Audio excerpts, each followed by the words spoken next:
আসসালামু আলাইকুম ওয়া রাহমাতুল্লাহি তাআলা ওয়া বারাকাতুহু। বিরাদানে ইসলাম, নামধারী আহলে হাদিসদের গুরু, জাহান্নামী দলের গুরু আশরাফ আলী থানভী তার নিজ গ্রন্থে, কিতাবটির নাম হিফজুল ঈমান, সেই কিতাবের 15 পৃষ্ঠায় লিখেছে, নবীর জ্ঞান হলো পাগলের জ্ঞানের মতো, নবীর জ্ঞান হলো বাচ্চাদের জ্ঞানের মতো, নবীর জ্ঞান হলো সাইদ বাকার উমারের জ্ঞানের মতো, নবীর জ্ঞান হলো জীবজন্তুর মতো।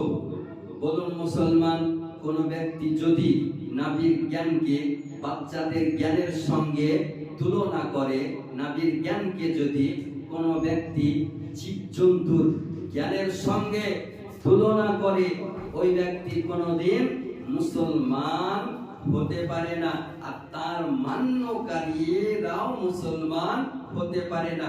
কারণ কাফিরকে মান্য করলে কাফিরই হওয়া যায়, মুসলমানকে মান্য করলে মুসলমান হয়। তাহলে এই রকম কুফরি আকীদা আশরাফ আলী থানভী এই তাবলীগী জামাতের গুরু হিফজুল ঈমান কিতাবের 15 পৃষ্ঠায় লিখেছে। এই তাবলীগী জামাত কাকে বলে জানেন? হাড়ি বাহার দল, গ্যাস বহার দল। এর মসজিদে যাবেন তো দেখবেন এদের মসজিদ নয়, মনে হয় রান্নাশালা, রান্নার ঘর মনে হয়। এরা মসজিদকে রান্নাশালা বানিয়ে রেখেছে। গ্যাস বাহার দল, হাড়ি বহার দল, নগরে নগরে, শহরে শহরে, গ্রামে গ্রামে দেখেন না, হাড়ি নিয়ে, বস্তা নিয়ে, চাটাই নিয়ে, লোটা নিয়ে, গ্যাস নিয়ে যাচ্ছে। এরাকে বলা হয় তাবলীগী জামাত। এদের দলে যাওয়া মানে জাহান্নামে যাওয়া।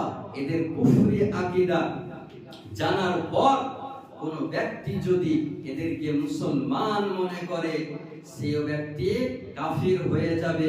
এরা মুসলমান নয়, এরা কাফির, মুরতাদ। এদের দলে যাওয়া যাবে না। আহলুস সুন্নাহ জামাতের উপর আপনাকে আমাকে পাহাড়ের মতো স্থির থাকতে হবে, নিজের ঈমানকে হেফাজতে রাখতে হবে। একটি কথা মনে রাখবেন, যখন কোনো কুকুর ঘাস খায়, তাহলে আপনাকে বুঝে নিতে হবে যে কুকুরের পেটে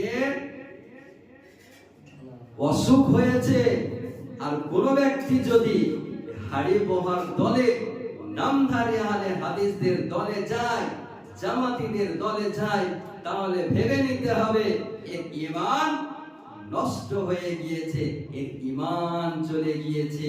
এদের কাছ থেকে 100 কিলোমিটার দূরত্ব বজায় রাখুন, নিজের ঈমানকে হেফাজতে রাখুন।